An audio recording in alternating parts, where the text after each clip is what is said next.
I think I need to start with an apology then, because I should have pressed that maybe 20 seconds ago. But anyway, here we go. Good morning. Welcome to the second session and what makes a great Key Stage 3 history inquiry with Pete Jackson. I'm Richard Kerridge, who will be pulling himself out of this and sitting in the background and watching Pete. Now, Pete really doesn't need any introduction, but I will give a very short one, just so in case you haven't come across Pete's work over the last few years. But at the moment, for me, and this is no disrespect to anybody else that is presenting today or has presented at previous conferences, he is the teacher that I want to see what he's doing. He's the teacher that I want to see, I want to listen to. And if I go to a conference, he's the person who I will always make a beeline for. To go and see the session. So Pete teaches at Rydell School in North Yorkshire. Would that be fair to say North Yorkshire? Yeah, North Yorkshire. Rich, North Yorkshire, yeah. And has spoken on a variety of different topics to do with history teaching. So if you do get another chance to see or hear Pete talk, then please do take it. But I'll hand over to you now, mate. Yeah, great. Thanks, Rich. Yeah, thanks. It's great to be here at the SHP Developing Teacher Conference. It's a great thing to be involved in with the school's history project, and thanks for the opportunity to be here. What we're going to be talking about today is what makes a great Key Stage 3 historical inquiry. So we're going to kind of like look at the nuts and bolts of a Key Stage 3 historical inquiry and some of the kind of key elements that I think make a really effective historical inquiry. And as usual in my sessions, I'm going to show you some specific and concrete examples of some of the work that I've been doing at my school and with my team within my role. So as Rich said, my name's Pete Jackson. I've been teaching, it's my 24th year of teaching now, taught in a variety of different schools across North Yorkshire, currently teaching head of history at Rydell School in North Yorkshire. So yeah, I'm just going to share some of the different ideas that we're going to be looking at.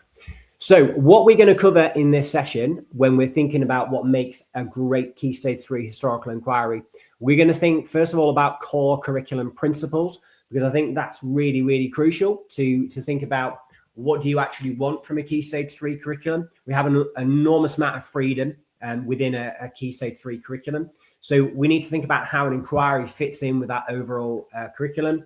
We're going to think a little bit about curriculum sequencing and how we need to make our inquiries fit with the rest of our Key Stage 3 curriculum. Why we would sequence things in particular places, what's the kind of different levels of thinking around that.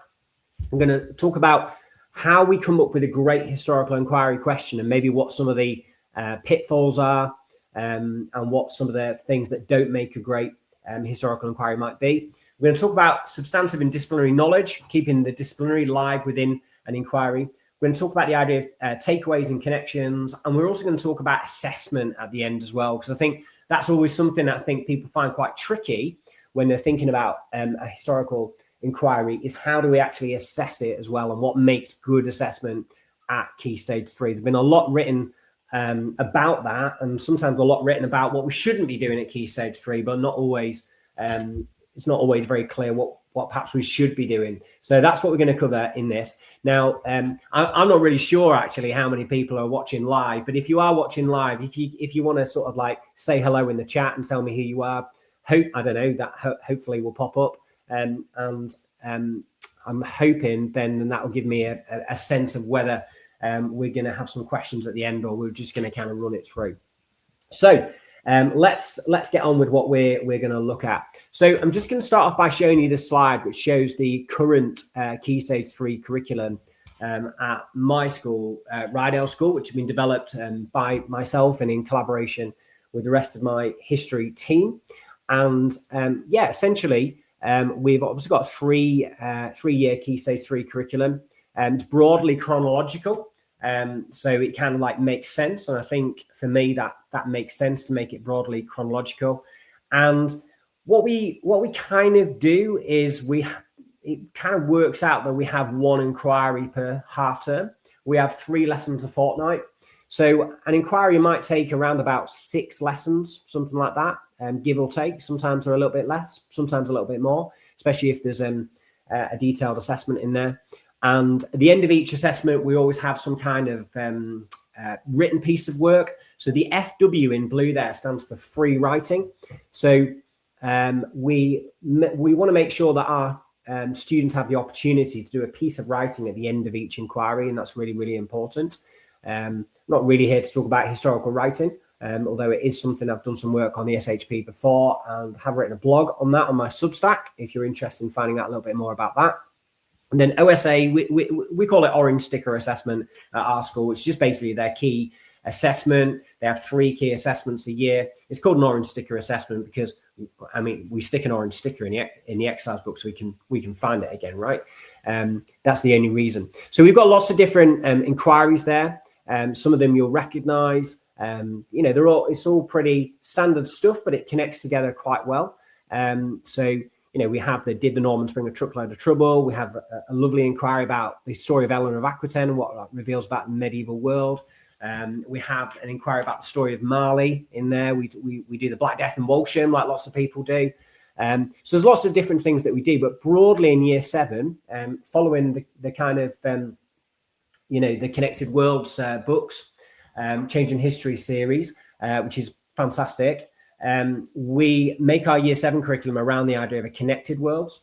Our year 8 curriculum is very much around that idea of the expanding world. So we're looking at empire, we're looking at things like slave trade, for example. We're talking about the Industrial Revolution.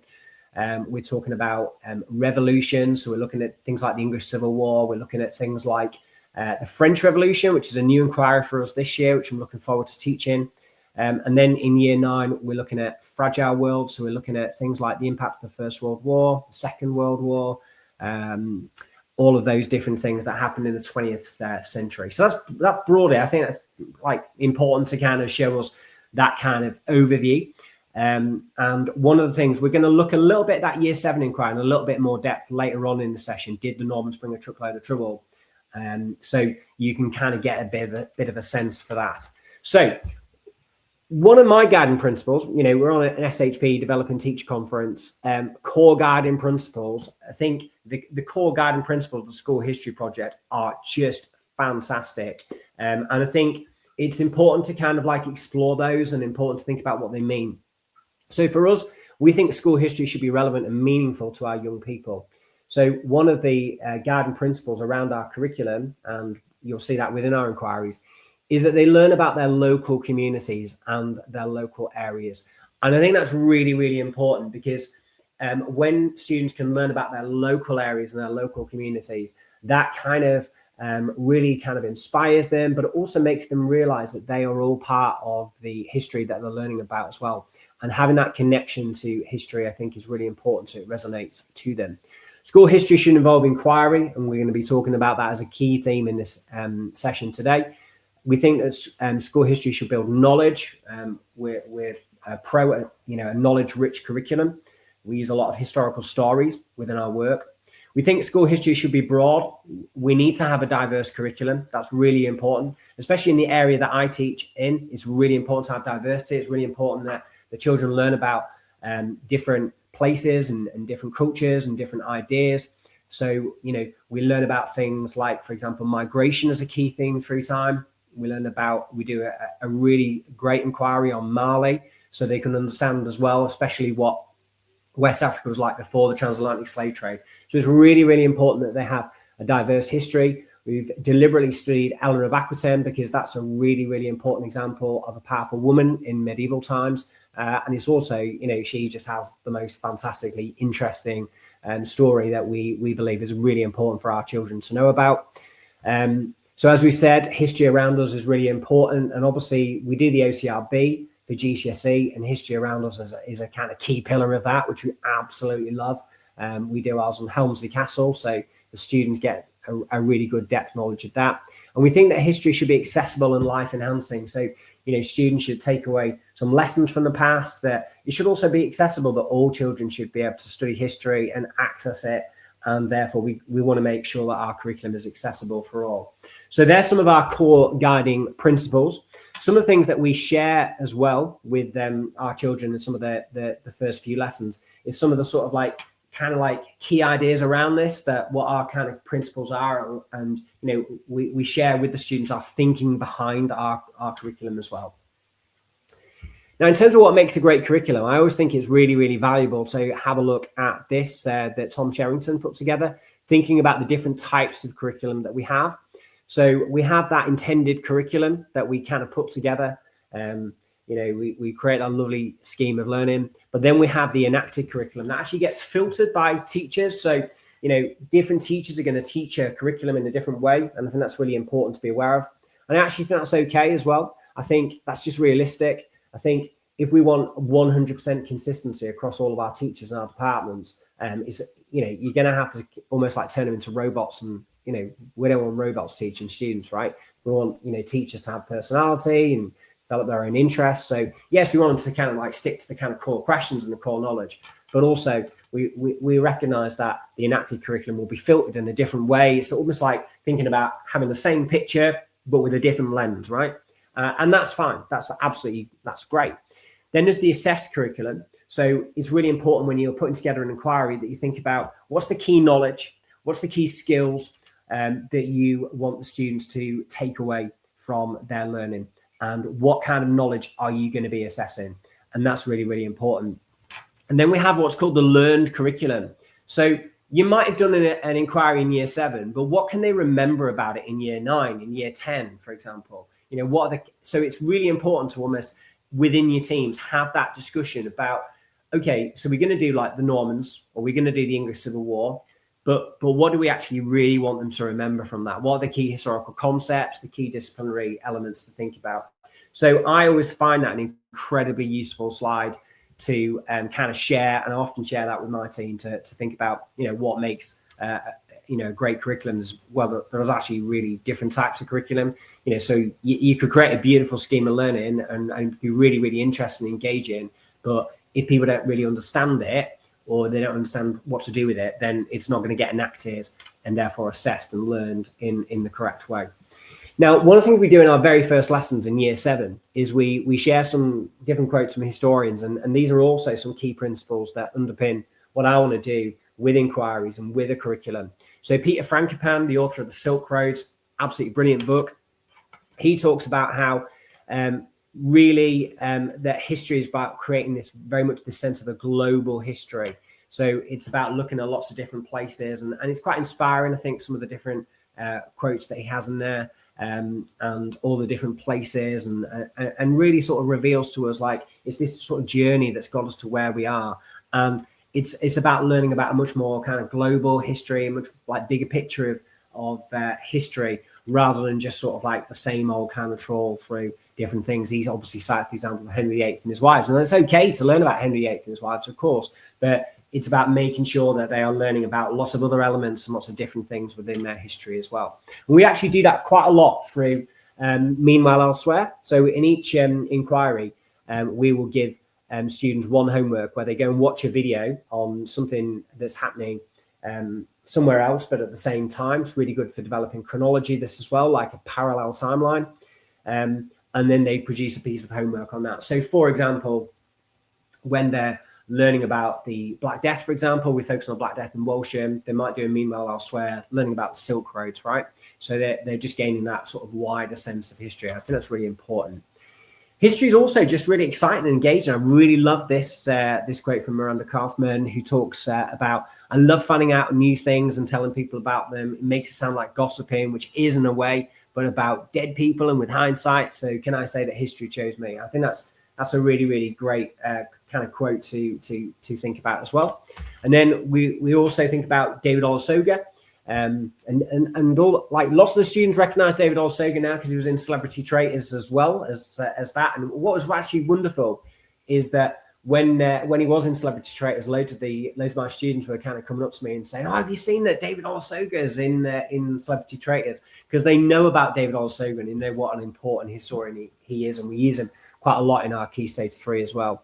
But he says, of course, here, when I was at school, there was no black history. None of the black people from the past who we know about today were ever mentioned by my teachers, and my textbooks contain nothing about the role black people have played in the story of Britain. So what I presumed was there must not have been any black people in British history. So that's a really important golden thread that kind of goes through our curriculum in terms of diversity as well. So that just gives you a little bit of a sense of the big picture. So when I'm coming up with a curriculum, I'm kind of thinking about those key principles and how I can sort of meet those key principles within our work. So we're kind of like faithful to what really we're trying to achieve within our work. And I think that is really important and really significant as well.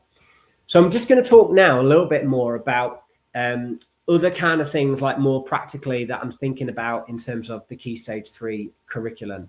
So I want the curriculum to be inquiry-led. And I think the vast majority of history departments now are fully focused on an inquiry-led approach. And it really is important, because if it's not inquiry-led, then it's going to be, the curriculum's going to be sort of very episodic, and it's not really going to make sense for students. It's broadly chronological to fit that narrative of history. I think if a curriculum like looks at sort of themes through time, I think that can work, but that chronological fit can be a little bit more tricky to do. So you can sort of emphasize the themes as part of the journey. And we do actually have some inquiries that are much more broad in their focus. And I think that's a way of doing it as well. So for example, we look at environmental history at the end of year 8. We look at the theme of migration at the end of year 9 as well. We have a knowledge-rich curriculum, so we look at a lot about historical stories. We're not entirely focused on historical stories, but we do like to use historical stories within the classroom. I think they're brilliant for literacy, and they're brilliant for engagement. They're brilliant to really create that world for the students. And, the students are really positive. They really enjoy using historical stories in the classroom. So that's been a real highlight for us, and we're going to look at some examples of that later. As I've said, we talk about meanwhile elsewhere to build that richness, and that allows that hinterland knowledge. It builds that sense of period. It builds that sense of world. So the other day, for example, with my year 7s, we were learning about Timbuktu in Mali, and students were really fascinated to sort of think about how that was happening, for example, at the same time as the Black Death was happening. A little bit later on, and the students just getting that really good sense of different time periods, different places, etc.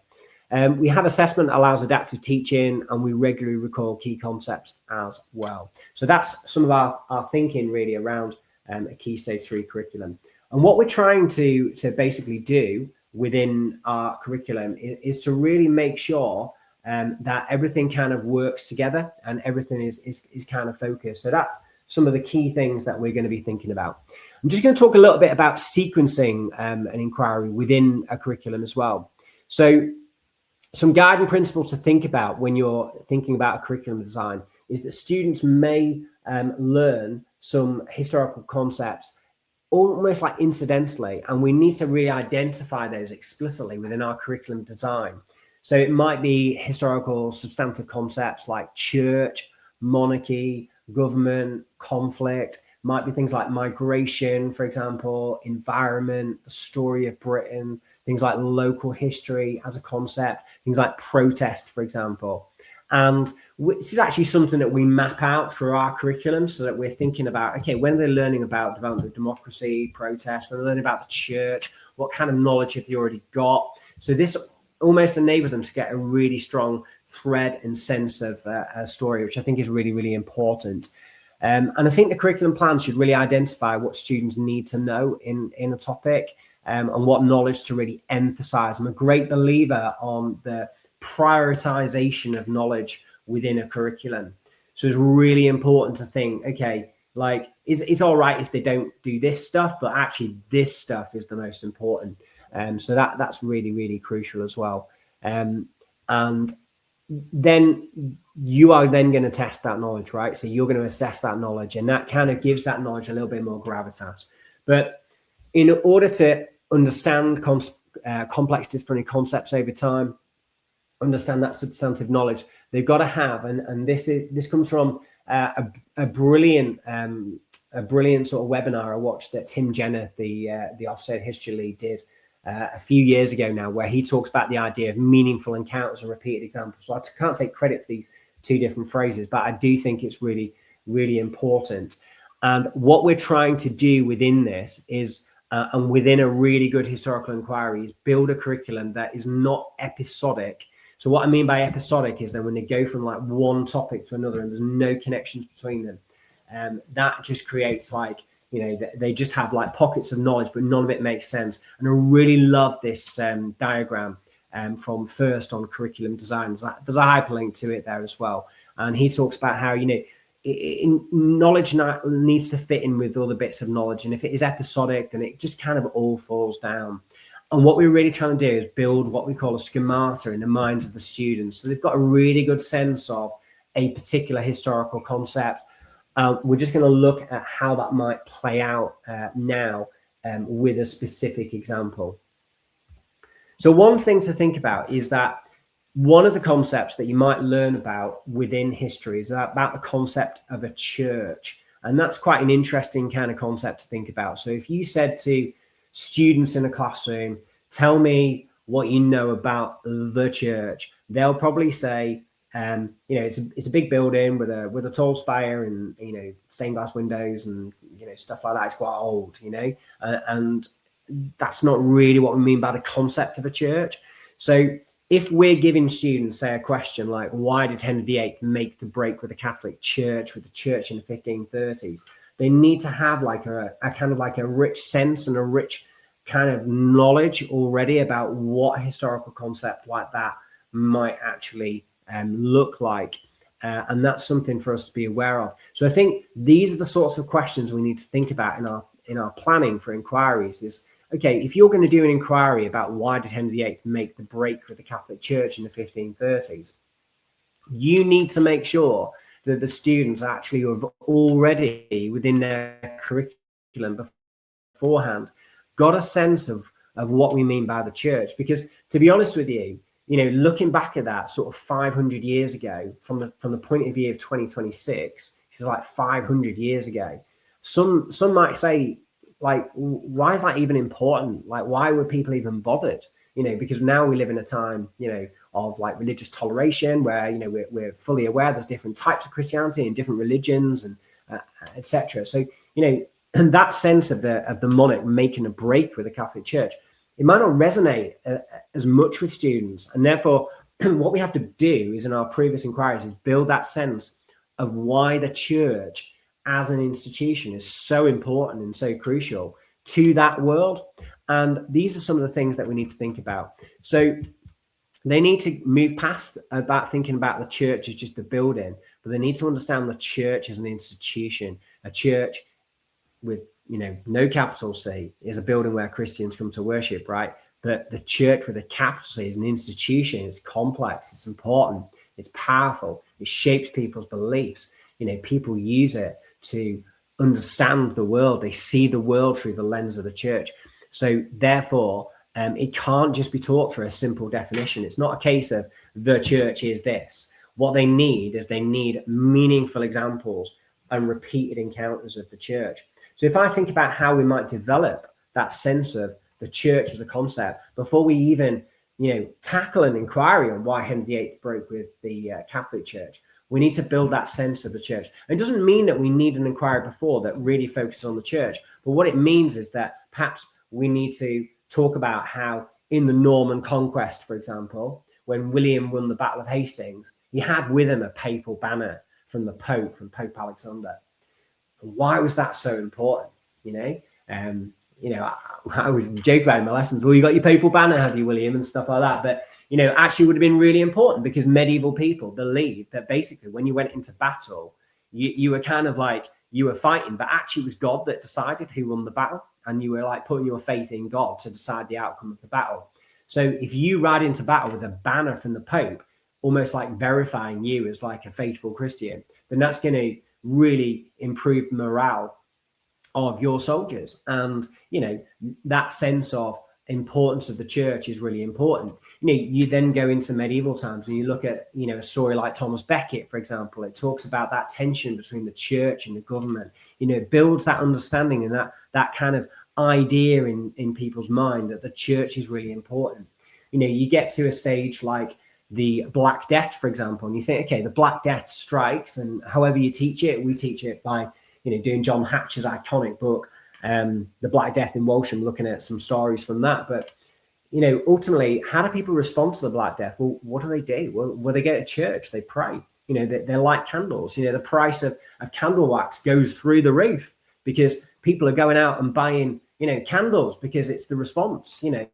We know, like during COVID, people bought toilet roll and bottles of wine to cope with COVID. But in medieval times, they're buying candles because they want to light candles to pray to God. So we're building that sense in the children's mind that the church is an important and a powerful institution. And then suddenly, once you've done that, once you sequence your curriculum like that, when you then start an inquiry about the break with Rome, you can kind of go back and say, do you remember when we did the Black Death? How did people react to that? What did people think happened to them when they died? What about those medieval doom paintings that we've studied, in that local church?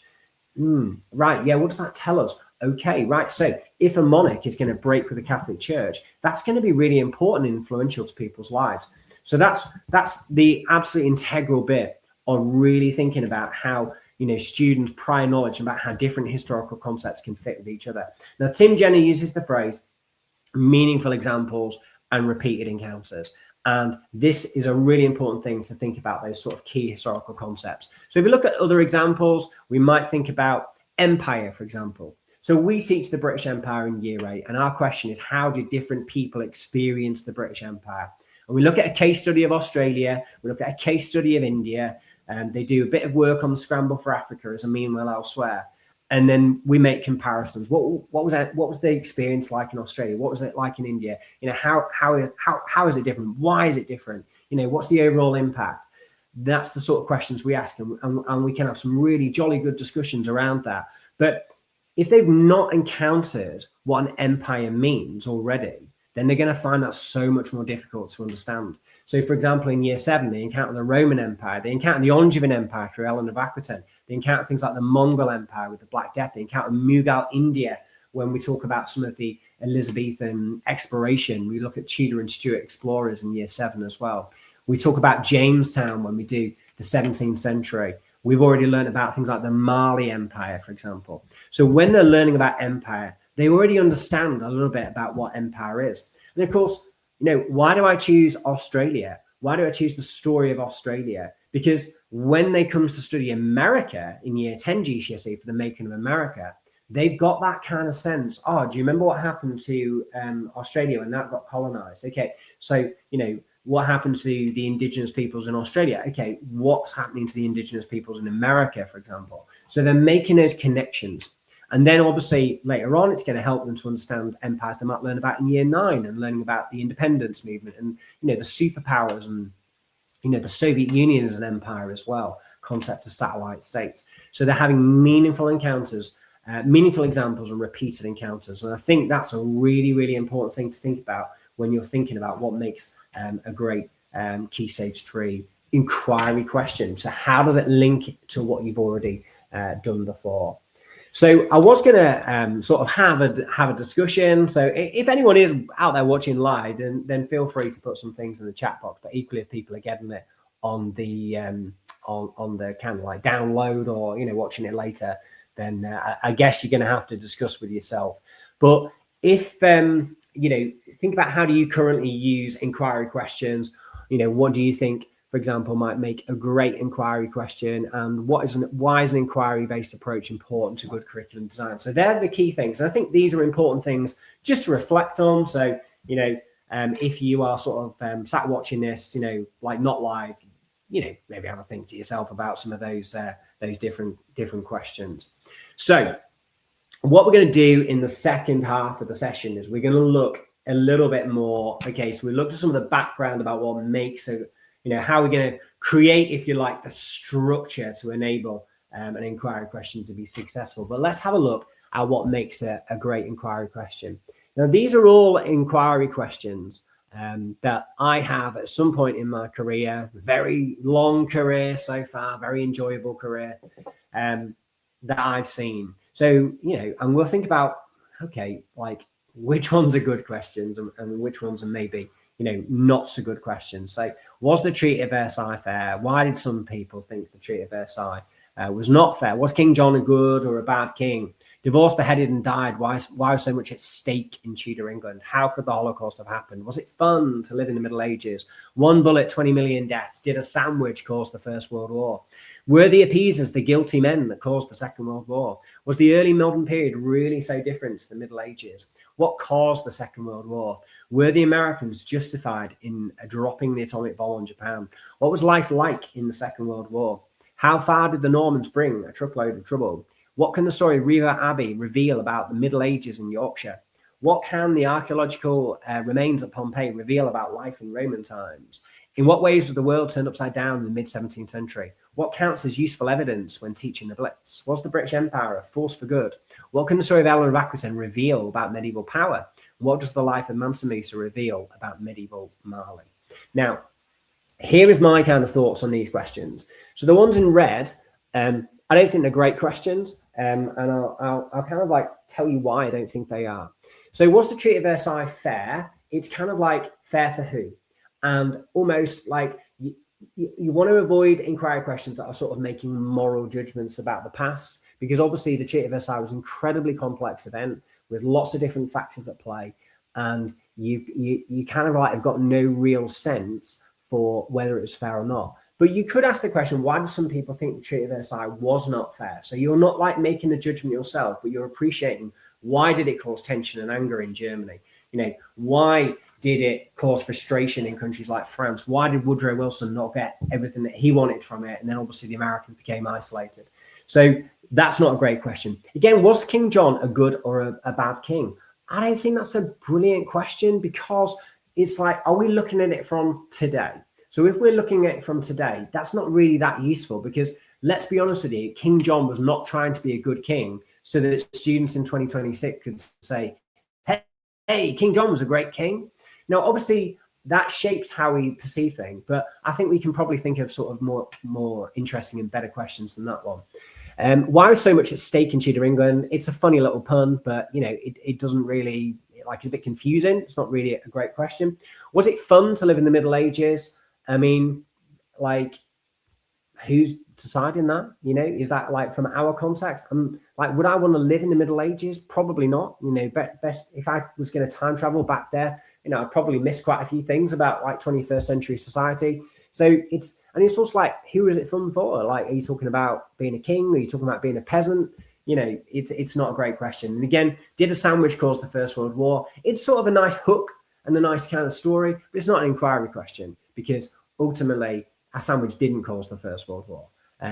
So really, you're just asking that question to kind of like make them remember something, but there's better ways of doing that. That's not to say you can't tell the story of the sandwich and Gavrilo Princip, but equally, it's probably not a great route into an inquiry question. Were the appeasers the guilty men and the Americans justified? They're just too moralistic, those kind of questions. What was life like in the Second World War is just way, way too open. There's no real structure and focus on that question. And was the British Empire a force for good? We'd probably move fast asking some sort of balance sheet approach to history in terms of, well, you know, like the British Empire, they did some bad things, but they built railways, right? So, you know, you think about the question I shared with you before, how did different people experience the British Empire? You're still looking at the impact of empire, but you're looking at it in a much more nuanced and much more sophisticated way, and allowing that sort of disciplinary concept of similarity and difference to really kind of come in there as well. So the other ones I think are much better questions. I think you want questions that are, you know, well, we'll look at what we think makes a good inquiry question. So do use inquiry questions across a series of lessons. Use inquiry questions driven by the idea of a piece of scholarship. So things like, did the Normans bring a truckload of trouble? We look at Liberty's Dawn when we're doing the Industrial Revolution. That works well. Use inquiry questions that are driven by a second order concept. So a cause, for example, the one on the British Empire I shared, how did different people experience the British Empire, is all around similarity and difference. They need to fit into the sequence of your other inquiry questions. Do invest time in getting your inquiry question right, and work with other people on good inquiry questions. And there's some fantastic stuff in things like Teaching History magazine. SHP has produced some great stuff on it as well. There's loads of stuff. There's Michael Riley's iconic article on inquiry question. Definitely go and have a look at it. It's some super stuff. So don't have an inquiry question for each lesson. Avoid eye-catching or overly complex questions that are not robust, avoid moralistic questions. And my other plea for you is don't abandon inquiry questions at the end of Key Stage 3. Use them at GCSE. You know, we do OCRB. It's brilliant for doing inquiry questions, but equally you can make them work for the other exam boards. Okay. And I would encourage you to do that.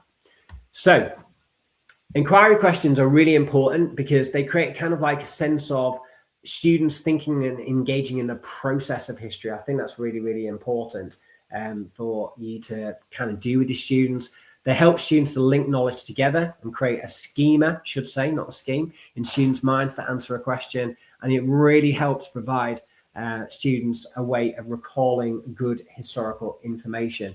Now, one of the things I would suggest, I've already shared a quote with you from Miranda Kaufman, but she says, history isn't a solid set of facts. It's very much about what questions you ask of the past. If you ask different questions, you get different answers. People weren't asking questions about diversity. Now they are. And she obviously has written that in, talking about writing, the fantastic book Black Tudors. And really what you want to think about with your inquiry questions, you want to sort of support students to ask their own questions, because by asking a good question is at the heart really of being a great historian. That's what historians do. They ask interesting and important and pertinent questions. And I love that. I absolutely love that quote from Miranda Kaufman. I quite often will share that with my students when we're talking about historical inquiry. So this is just a little bit of a cheat sheet in terms of what makes a great inquiry question. So looking at a first order concept, second order concept, for example, breadth inquiry, depth inquiry, developing a sense of period or pace, for example. We do an inquiry on the Cold War, where we look at what can the story of Berlin reveal about the Cold War. So we just look at the Cold War in just one place through sort of 40 years. So love that inquiry. It's partly because we take a trip to Berlin, right? So we get them learning about Berlin and interested about it in year 9, and then they want to go on the trip in year 10 and take history, of course. Inquiry driven by scholarship, local history inquiries as well. So one member of my team wrote an amazing inquiry. What can stories from Yorkshire reveal about the Second World War? Absolutely fantastic. The thing with an inquiry question is you've got to kind of choose your focus, and like something like Second World War is so big, you've got to choose your focus on it. Otherwise, you can't expect the students to know every last thing ever about the Second World War. So that's some of the different things. These are some of the inquiry questions. I'm not quite sure what's happened to that slide. It looks you can't read all of it. It looked better on my own my own thing, to be honest. But anyway, what can the story of Mali reveal about medieval Mali? What can the story of Eleanor of Aquitaine reveal about the medieval world? How did the transatlantic slave trade change the world? How could the Holocaust have happened? How did different people experience the British Empire? How did communism and fascism shape the interwar period? We've actually retired that inquiry now, because we're always changing our inquiries, because it's nice to tweak things, isn't it?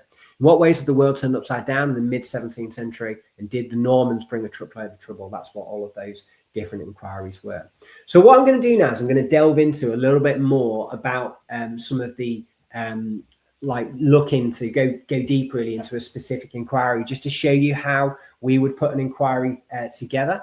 So this is our Year 8 inquiry, and I'm actually going to be talking about this in a bit more detail at the Historical Association conference in May. So, I'm not going to go into this in too much detail now, because I never like to repeat the same stuff when I'm speaking to different places. But one of the things that we do is we will stay up focused on the inquiry question throughout the inquiry, and I'll show you one of the ways in which we would do this. So this is the 17th century. So we've actually adapted this a little bit further this year, and we sort of expanded the remit of the inquiry to include King James, because we felt that was missing from the previous inquiry.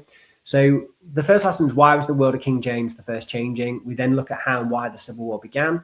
We look at how the English Civil War turned the world upside down during the war itself. We do a big local focus actually on that, because Yorkshire was massive in the Civil War, right, in 1644. We look at, why did the execution of Charles I turn the world upside down? Did the world turn upside down in English Republic? And what does the story of Samuel Pepys reveal about the Restoration? And then we do revision and inquiry review.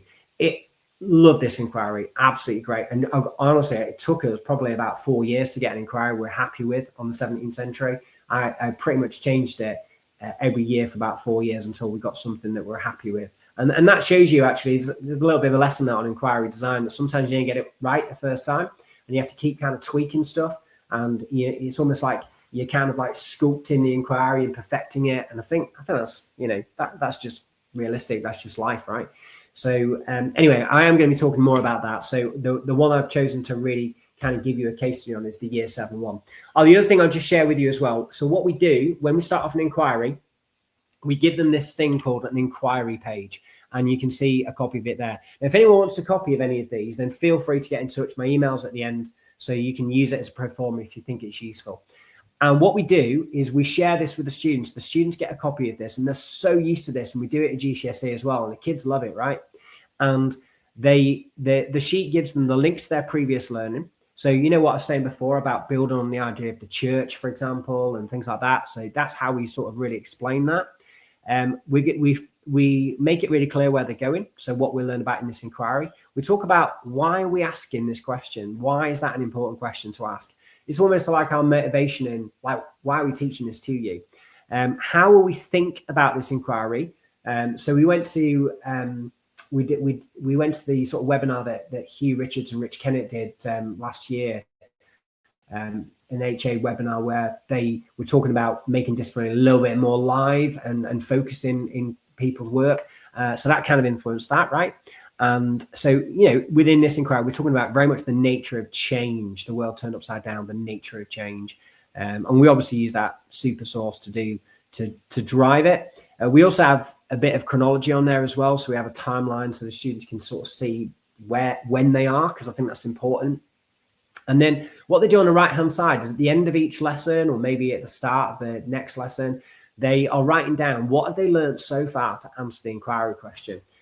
So they're keeping a record of their learning, basically. And it's a great recall task, but it's all like getting all of those different lessons to kind of like knit together really, really nicely.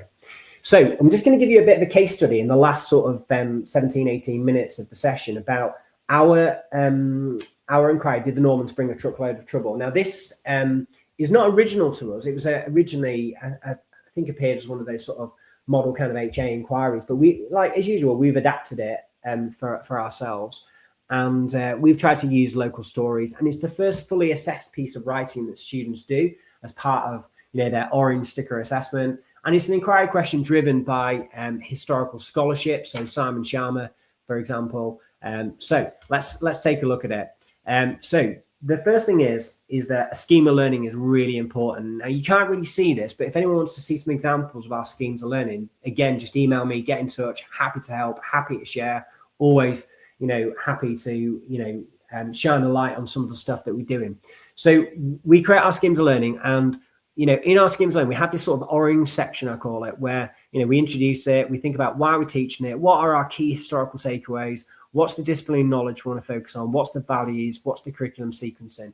And then lesson by lesson, we've got, all that stuff about lesson activities, but we've also articulated what are the key knowledge takeaways, what's the disciplinary knowledge, and what are the substantive concepts, because that's the key thing that we really need to emphasize through the scheme of learning.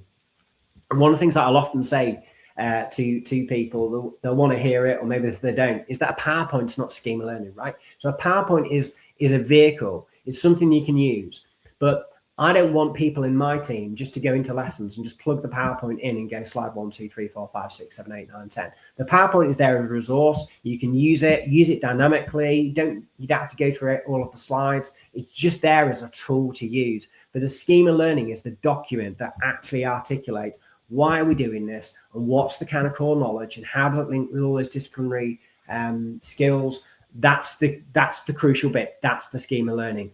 A bunch of resources, whilst useful and integral to making the scheme of learning sing and making it work, in itself, that's not a scheme of learning, because it doesn't explain the thinking. All right. So that's really, really important. Now, sometimes I'm realistic, right? Sometimes if there's something really important to emphasize, I'll put a little slide in some of our PowerPoints that says things like teacher notes, if there's something that I really want to emphasize.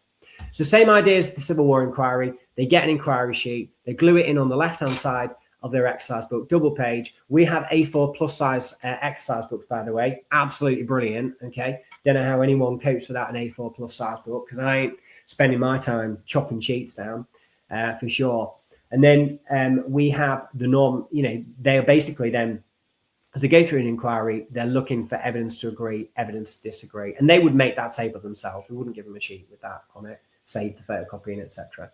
So they would be then at the end of each lesson thinking, okay, what have we learned to agree that Normans brought a truckload of trouble? So, straight off the bat, the Normans killed the English king at the Battle of Hastings. I mean, that is definitely a truckload of trouble, right? So they can then record that, write that in, but then later on, they learn about things like the harrying of the North. So then saying, yeah, it's definitely a truckload of trouble. So they're starting to put together arguments for a historical inquiry, which I think is really useful and really interesting to do. One of the things that we also do, you'll see on the inquiry sheets, we have 10 keywords. So each inquiry, we want to teach them 10 keywords. So we don't generally use these as homework tasks, and we use the idea of define, connect, use, and recall within our inquiries. So we give them 10 words. Now, we talk about these in the department, these are really 10 sort of really important historical words they need to know for this inquiry, or maybe it's something they need to know, in future inquiries as well. So words like monastery, they encounter monasteries for the first time within this inquiry, peasants, villains, harrying, because that's really crucial, the harrying of the North, the Doomsday Book, the Bayeux Tapestry, the idea of authority, the idea of an archbishop, for example. And then, they make some flashcards. We do a little formative assessment, test their knowledge. But I think articulating what your kind of keywords and concepts are, I think, is really, really important to do. So that's something that we do a lot. We then use a lot of historical stories to create a knowledge-rich curriculum. And hopefully some people who are watching this are going to be at the Arc Zone conference next weekend. Really excited about that in London. That Mike Hill's organising. I'm going to be there talking about Angel Meadow for our GCSE People's Health Inquiry, so that's going to be something to look forward to. But we use historical stories to create a knowledge-rich curriculum, and so this is one that we've made about the situation in 1066.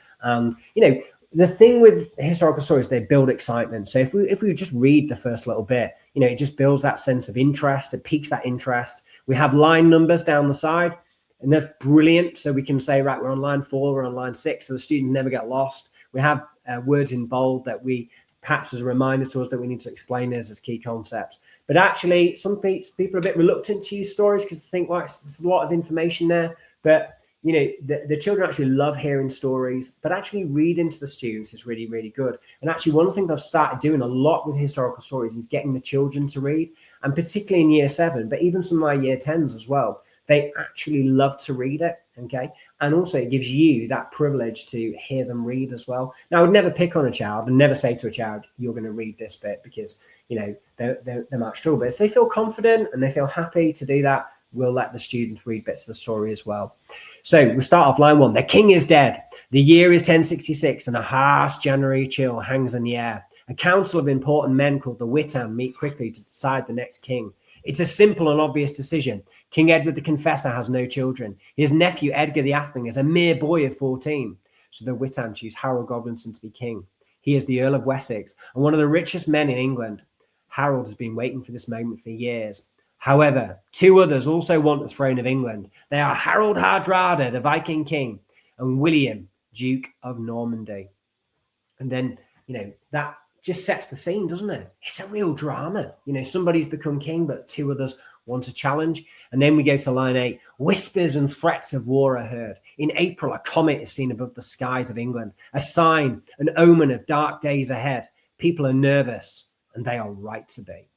So what we're doing here is we're just building that sense. It's almost like, cinematic. It's exciting. It's interesting. The students want to follow the thread of the story. But it creates that knowledge-rich curriculum. And there's so many different discussions and ideas that you can have. And it immerses those children into that world building. So the power of historical stories as a key kind of pillar of our curriculum. We don't do them every single lesson, but it's really, really good to use that within our work. So yeah, really extol the values of using historical stories, and we use them a lot at GCSE now as well. And it really helps students to remember core knowledge as well. That's how the story kind of goes. So I'll just have that on the screen so you can have a little look at it. And if anyone wants a copy of this, just give us a shout. Happy to share it. Absolutely no problem at all. And then it ends there. And of course, what I quite like with the story is that we have that repetition of that line 52. The king is dead. William is victorious. The stage is set for the Norman conquest of England. And that's really, really useful and really interesting way to kind of do that sort of 1066 stuff, really. One of the things that we do a lot in our curriculum as well is we use a lot of hinge questions. So we started to do that even more this year. And I love multiple choice questions that ask that start with the phrase which best describes. So I'm not asking multiple choice questions like in what year was the Battle of Hastings, 1065, 1066, 1067, 1068.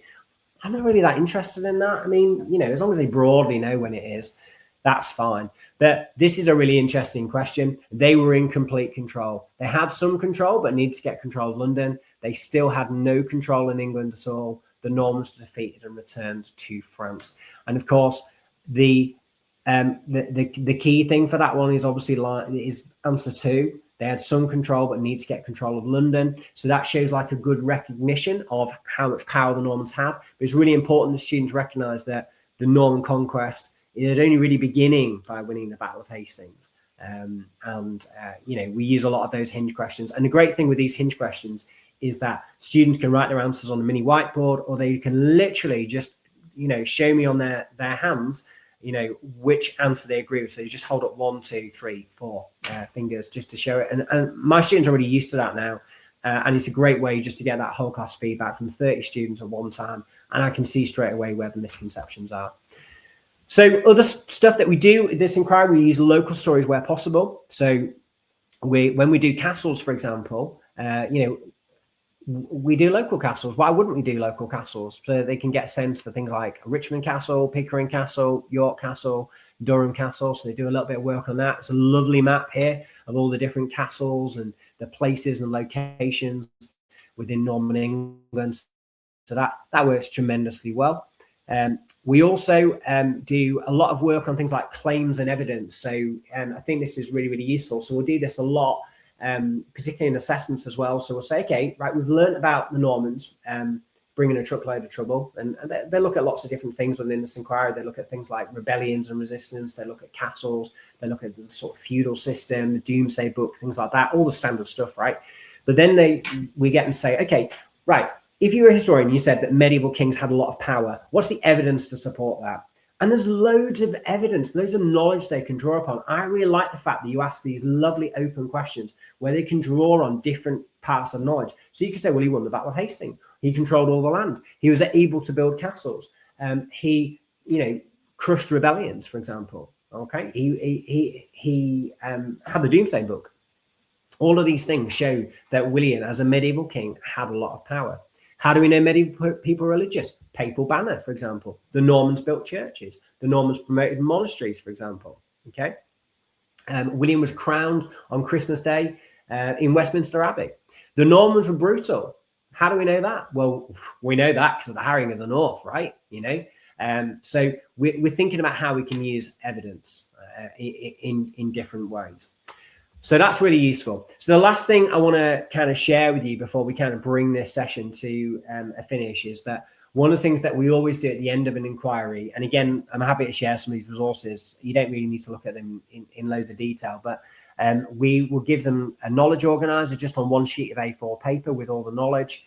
And then I'll have a specific homework task to do with that. So, and also we're building that sense of like revision skills that, in order to revise, you need to do a particular task, right? You can't just highlight a sheet, that's not on. So we give them one revision lesson to revise for an assessment in year 7, but also a bit of an opportunity just to kind of gather their thoughts and collect all of their evidence together.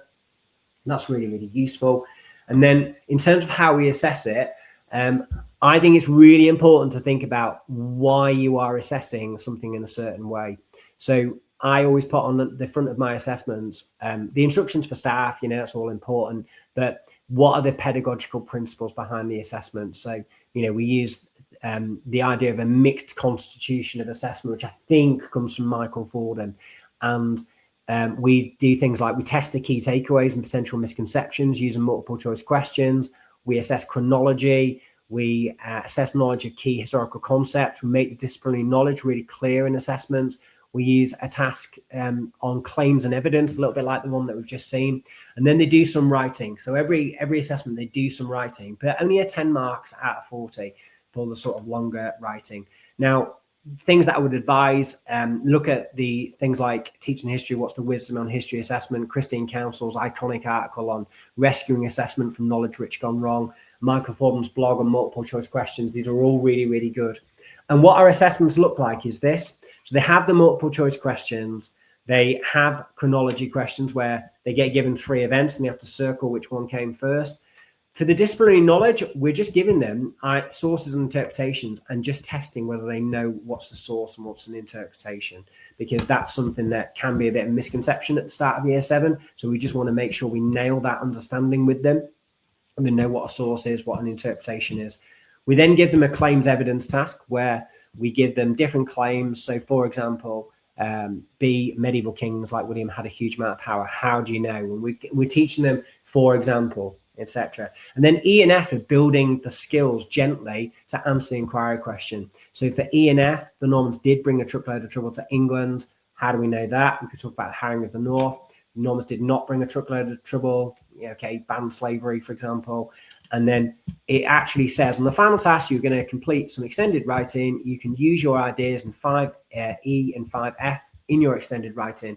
And then what we're doing is they're writing, we're just answering the inquiry question, right? They're used to the inquiry question, so they're just going to write that.